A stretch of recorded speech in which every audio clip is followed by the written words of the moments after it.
What happens when Hollywood's most beloved actor meets late-night television's most controversial host? Few expected what followed when Pedro Pascal sat down with Jimmy Kimmel for what was meant to be a routine promotional interview. The explosive confrontation that unfolded sent shockwaves through the entertainment industry, leaving viewers stunned and social media consumed by heated debate. From the moment Pedro Pascal stepped onto the Jimmy Kimmel live stage, the atmosphere felt off. What should have been a celebratory appearance to promote his latest project quickly turned into one of the most uncomfortable confrontations in television memory. The tension was unmistakable as Pascal, known for his warmth and sincerity, took his seat across from Kimmel, who appeared unusually aggressive from the outset. "Pedro, great to have you back," Kimmel began with his familiar smirk, though something colder lurked beneath the pleasantries. "But I have to say, you've been making quite a few political statements lately. Some people think you should stick to acting instead of lecturing audiences about social issues." Pascal's expression changed instantly. The smile he had offered moments earlier faded as he realized this felt less like a friendly interview and more like an ambush. Despite assurances from the show's producers, "I'm sorry, Jimmy, but there's a difference between using your platform responsibly and lecturing people," Pascal replied. "I've always been open about my values." "Values?"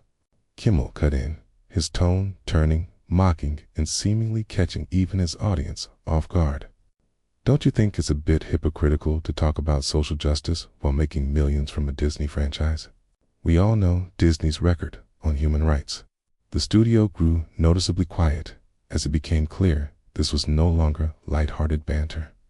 Pascal straightened in his chair, his jaw tightening as he chose his words carefully. "Jimmy, I'm not sure what you're trying to imply, but I've held these beliefs long before any major film roles. My activism isn't performative. It comes from personal experience and genuine concern for marginalized communities." Kimmel leaned forward, his eyes reflecting what appeared to be calculated malice. "Personal experience? Come on, Pedro. You grew up privileged, went to expensive schools, and now you're worth tens of millions. What do you really know about struggle? Isn't this just virtue signaling to protect your Hollywood image?" The accusation hung heavily in the air.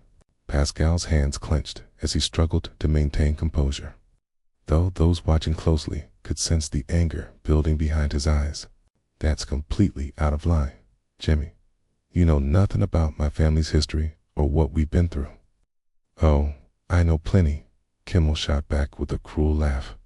"I do my research. Your family fled Chile when you were a baby. Sure, but you've lived a comfortable life since. Isn't it convenient to play the immigrant card when it fits your narrative?" An uneasy silence fell over the studio. Even Kimmel's typically loyal audience appeared shocked by his aggressive approach. Pascal's face paled, his voice dropping to a dangerously calm tone. "I think we need to change the subject right now." But Kimmel wasn't done. Encouraged by Pascal's visible discomfort, he pressed on relentlessly. "I'm just saying what everyone's thinking. Hollywood loves a good sob story. The child of refugees angle certainly plays well with certain demographics, especially when you're pushing political agendas." "Just stop talking," Pascal cut in sharply. The confrontation had reached a boiling point, and everyone in the studio could feel it. Still, Kimmel continued, feeding off the tension. Producers in the control room frantically signaled for him to change direction, but he seemed too consumed by the moment to care. "Oh, come on, Pedro, don't get so sensitive," Kimmel mocked, his voice dripping with feigned concern. "This is exactly what I mean. The moment someone asks a real question, you shut down. Isn't that what you accuse politicians of doing?" Pascal's breathing became deliberate and controlled, the restraint of someone on the edge of losing control. "Jimmy, I came here as a courtesy. I thought we were friends. What is this really about?" "Friends?" Kimmel laughed, harsh and brittle. "Friends don't lecture each other on social media. Friends don't turn award shows into political stages. And friends certainly don't go on other shows criticizing hosts for not being woke enough. The reference was clearly aimed at Pascal's recent podcast comments, where he discussed the responsibility of entertainers to address social issues. He had never mentioned Kimmel by name, but the host had clearly taken it personally. Pascal's eyes widened as he realized the ambush had been planned. "You're taking what I said completely out of context," Pascal said, his voice strained but still diplomatic. "I never called out any specific person. I was speaking generally about our industry's responsibility." "Generally," Kimmel repeated mockingly, his voice rising. "You said, and I quote, 'Some hosts think they can stay neutral while the world burns around them. But neutrality is complicity.' That sounds pretty specific to me." "Pedro." The audience fell into complete silence, watching what felt like a public execution disguised as entertainment. Pascal shifted uncomfortably, realizing Kimmel had indeed done his homework, malicious homework, meant to humiliate and corner him. "If you felt that was directed at you, maybe you should ask yourself why," Pascal replied, his diplomatic mask beginning to slip. "I stand by what I said about the responsibility we all have." Kimmel's eyes flashed dangerously. "Responsibility? Let me tell you about responsibility. I've been doing this show for over 2 decades. I've entertained millions, provided jobs for hundreds of crew members, and raised millions for charity. What have you done besides play dress up for cameras and post Instagram stories?" The insult landed like a physical blow. Pascal's face flushed, and his hands gripped the arms of his chair until his knuckles turned white. "Play dress up? Is that what you think acting is? Isn't it?" Kimmel pressed, sensing an opening. "You put on costumes, memorize lines someone else wrote, and pretend to be someone you're not. Meanwhile, real people are doing real work to make actual change in the world." Pascal stood abruptly, his chair rolling backward from the force of his movement. The audience gasped, and even Kimmel looked momentarily startled by the intensity of Pascal's reaction. "Real work," Pascal said, his voice low and dangerous. "You want to talk about real work, Jimmy? My sister is a doctor. She saves lives every day. My family fled a dictatorship where people were murdered for speaking out. I've used my platform to raise awareness and funds for refugee organizations, LGBTQ+ youth, and disaster relief. What exactly do you do besides mock people for caring?" Kimmel tried to regain control, but the power dynamic had shifted. "I'm just trying to have a conversation here, Pedro. No need to get so worked up." "Worked up?" Pascal's voice cracked with emotion and fury. "You ambushed me on national television, attacked my family story, belittled my profession, and questioned my integrity. And you think I'm just worked up?" The studio lights seemed to intensify the moment, casting harsh shadows across both men's faces. Kimmel's smirk disappeared, replaced by something close to fear as he realized he had gone too far. "Look, maybe we should take a commercial break," Kimmel suggested weakly, glancing toward his producers. "No," Pascal said firmly, his voice carrying across the silent studio. "You wanted this conversation on your show, in front of your audience. Let's finish it." The tension reached a fever pitch, and everyone knew they were witnessing something unprecedented. Pascal remained standing, towering over Kimmel, who suddenly looked small and vulnerable behind his desk. The usual late-night comedy atmosphere had vanished, replaced by something raw and deeply uncomfortable. "You know what your problem is, Jimmy?"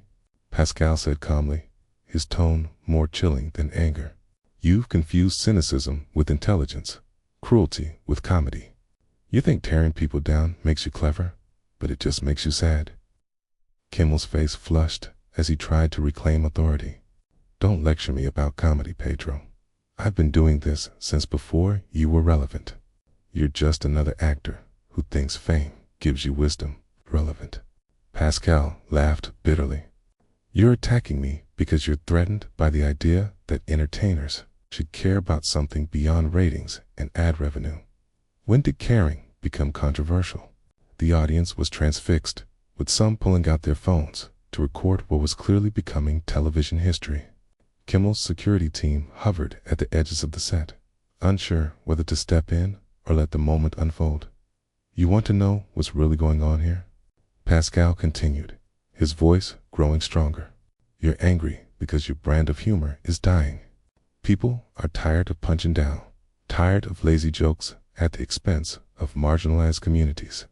You see people like me speaking out, and it reminds you that your approach is outdated. Kimmel rose from his chair, finally matching Pascal's posture. My approach has entertained millions of people.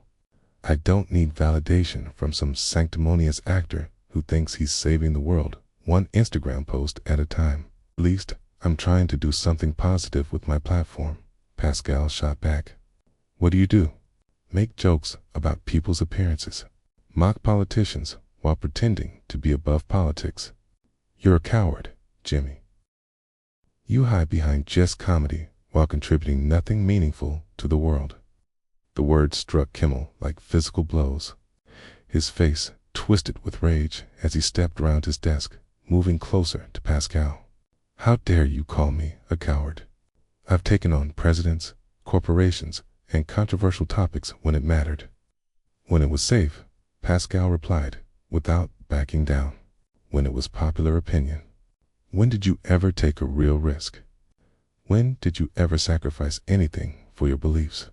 Kimmel was visibly shaking, his carefully constructed television persona completely shattered. You don't know what you're talking about. You don't know what it's like to carry a show, to be responsible for hundreds of jobs, to navigate network politics. Then maybe you shouldn't have made this personal, Pascal said coldly. You could have asked me about my work, my projects, anything professional. Instead, you chose to attack my heritage, my family's trauma, and my integrity.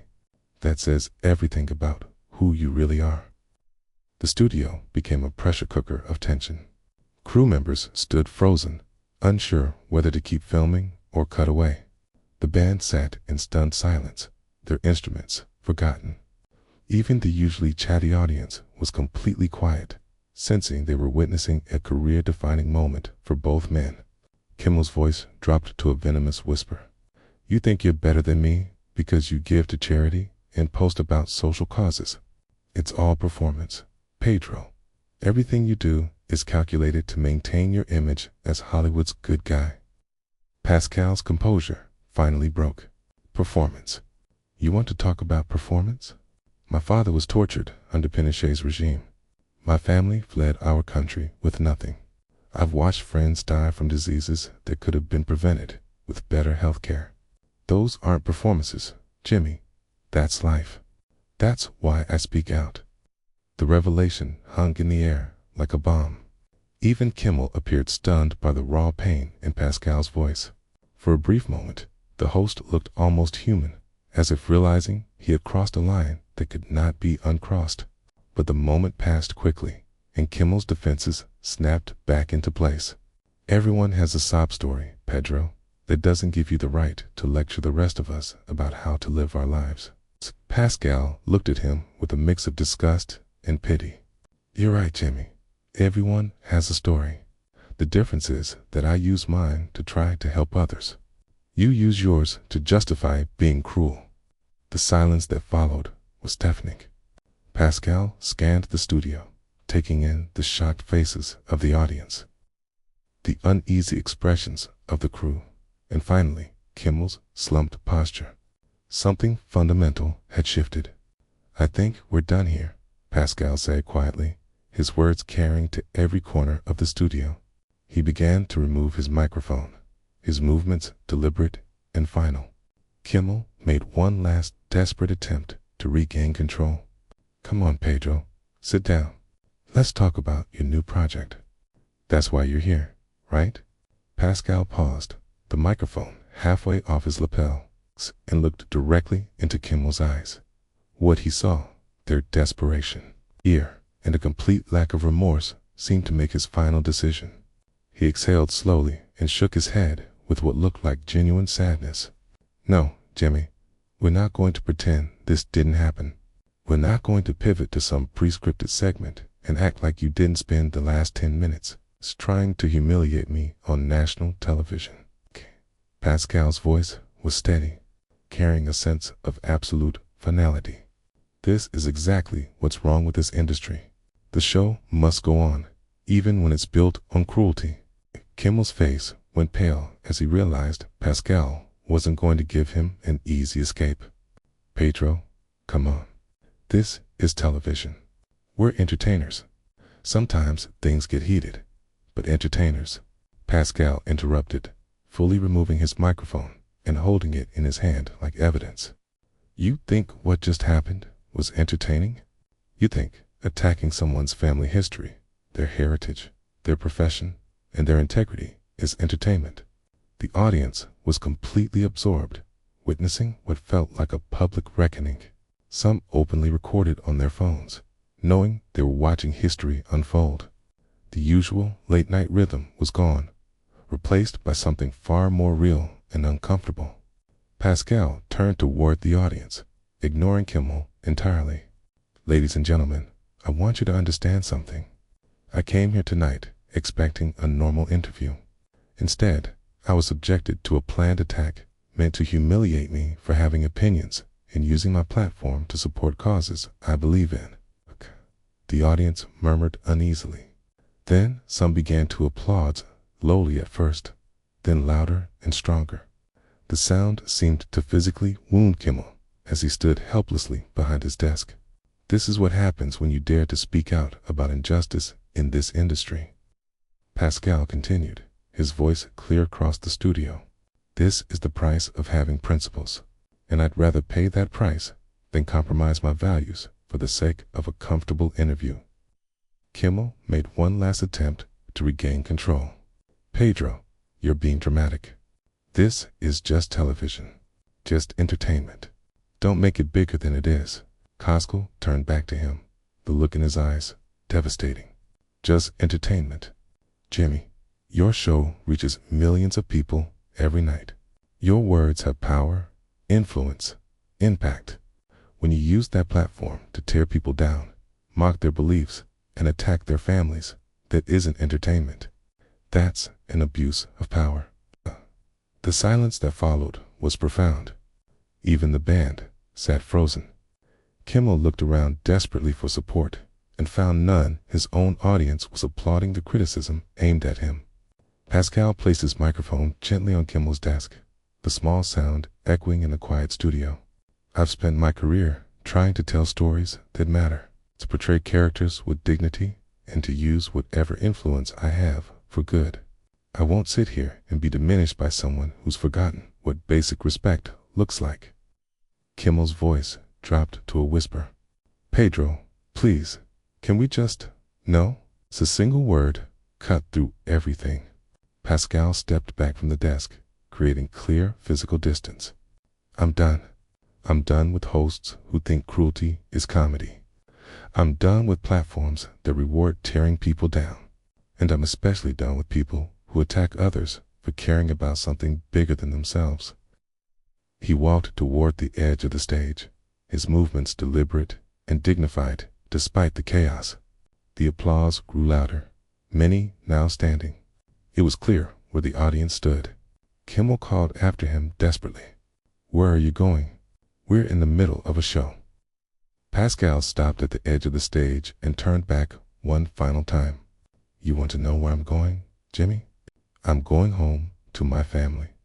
I'm going to keep supporting the causes I believe in. I'm going to keep telling stories that matter.